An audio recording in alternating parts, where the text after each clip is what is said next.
só para ficar registrado, invista na sua mente. Ela pode levar você mais longe do que você imagina.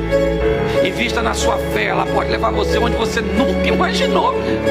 E invista no seu corpo, porque ele vai te dar condições de viver mais.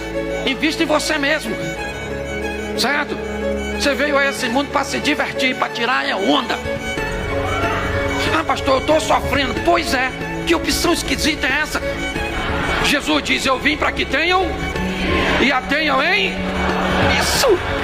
Mas ele também diz: no mundo tereis. Sim ou não? Mas o que é abundante? Aflição ou vida?